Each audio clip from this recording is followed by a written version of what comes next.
Of all the complaints of Season 3, one I found most fascinating regards the negative reception of fan pandering, more properly known as fan service amongst anime fans. I mean, why would fans hate content designed directly to please them? Well, answering that is about as easy as answering who is good and who is bad in a Game of Thrones. It's complicated. To explain my view, I'll dissect the positive and negative aspects of fan service in MLP's biggest fan service episode, Magic Duel.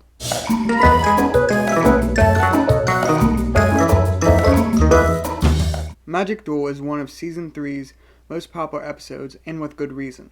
It was the episode tailor-made not just for MLP fans, but brony MLP fans. The whole episode centers on Trixie's return, a character that is slightly adored by the brony community, to say the least.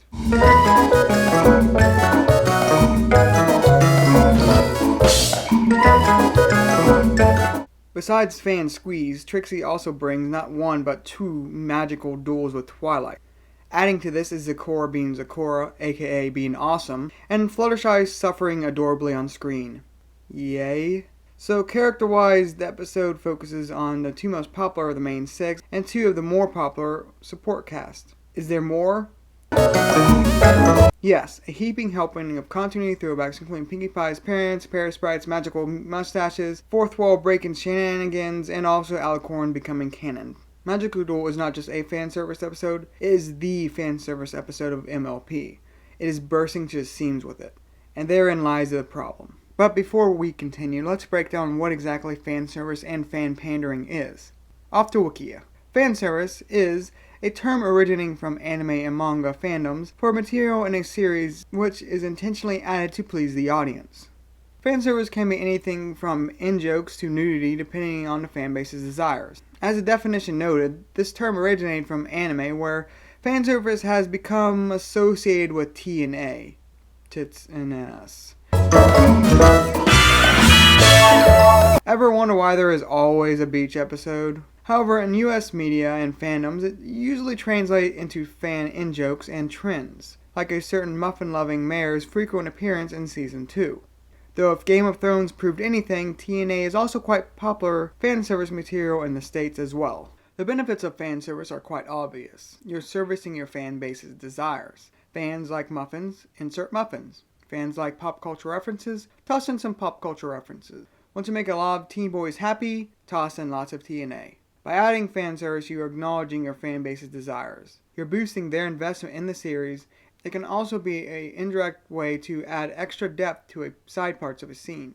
Like, say, for example, transforming random Stallion 55 into Doctor Who's. However, there's a dark side of fan service that ties back into what fan service is. Content added to appeal to fans. Essentially, fan filler. And any fan of anime can give you a rather livid description of the downsides of filler. Fan service, put simply, was never part of the original plan, but an added sugary coating. This can be good when it is used to add extra details to an already existing plot point, but detrimental when it adds an unplot point that serves no purpose but take up space in the story. Put bluntly, fanservice is a double-edged sword that builds on fans' desires by cutting into meaningful space that could be used instead to develop the plot, characters, or setting in a more meaningful way. This is why ecchi anime series are almost always shit. TNA fanservice takes up so much screen time that plot gets filled with more holes than Swiss cheese dropped on a landmine.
Magic Duel is helped by fan service, but is also dragged down by the overwhelming amount that does not add to the final plot, but instead hurts the episode's stability and unity. For instance, what exactly was the purpose of Zeccora's training? Yes, we get a cool Yoda-like training montage, but what exactly did that add to the story?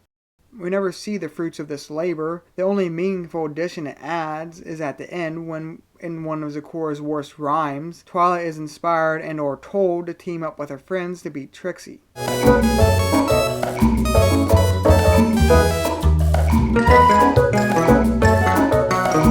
However, Zeccora was not really needed for this at all, because Twilight didn't already just know this lesson, she's already taught it to others.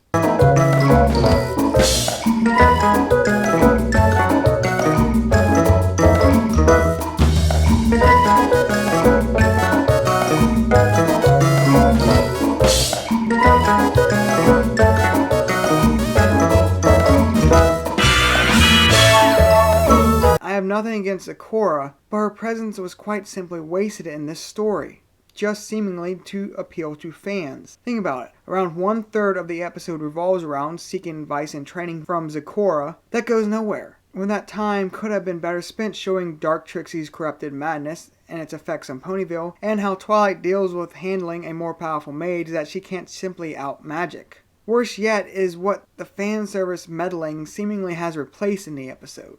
Spike's job in NLP is to be Twilight's #1 assistant.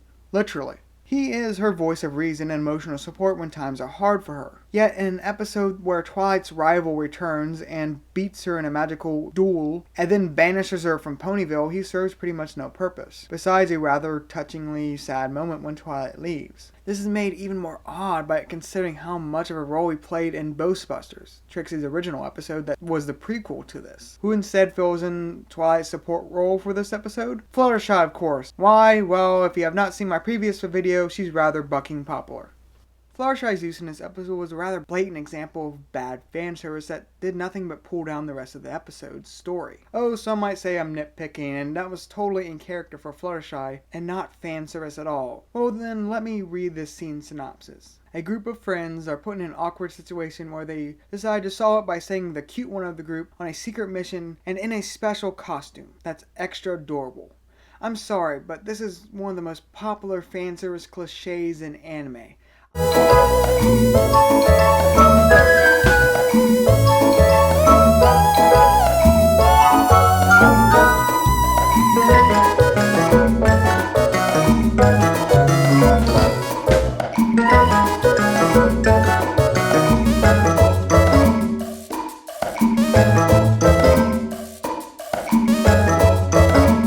I literally facepalmed myself the first time I watched this episode at this scene. It was so blatant fan service that it was not even ashamed of itself. And it should be. Oh, but it's not fan service. Okay, then please explain any functional purpose of this costume besides looking adorable. It was adorable though.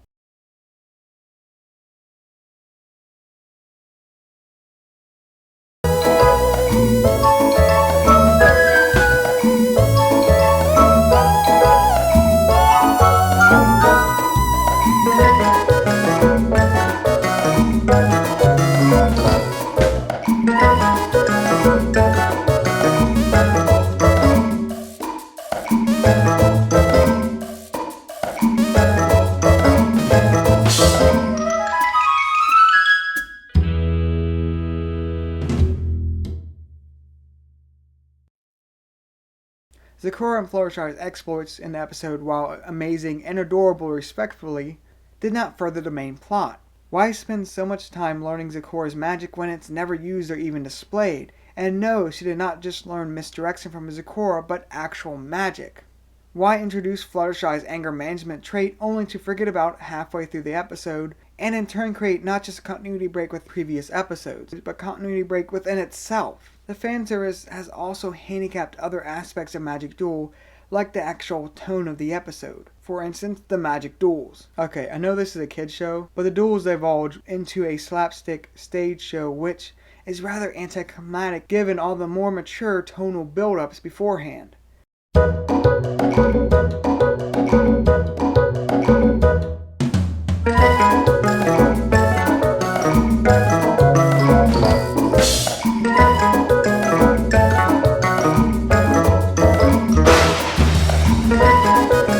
Magic Duel comes out disjointed because of this, giving the impression that there are 2 to 3 different narratives that were merged into one.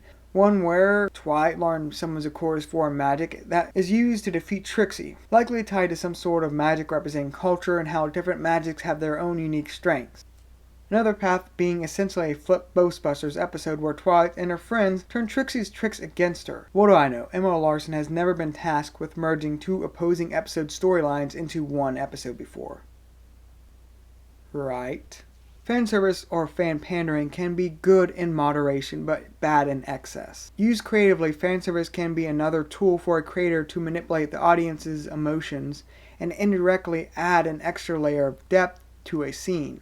The problem lies when it is used in place of building upon a setting, expanding the plot, or making the characterization more meaningful. Spending half an episode in filler is doing it wrong, especially when the media in question is limited to only 20 minutes. I hate to bring up another hot button issue, but Derpy's role in the last roundup was an example of good fan service. Derpy, either version, served as a catalyst for Applejack's actions when she destroyed Town Hall. Derpy added a layer of depth to an existing element of the narrative, benefiting, not disrupting it. Too much fan service means trying too hard to essentially please your audience that you distort what they originally loved. The universe, the story, and the characters.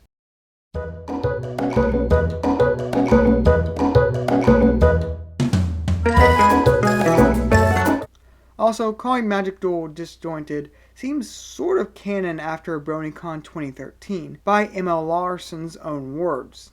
Apparently a B plotline involving Zekora's training was cut, and there was also apparently more post-script fanservice changes out of his hand. Called it.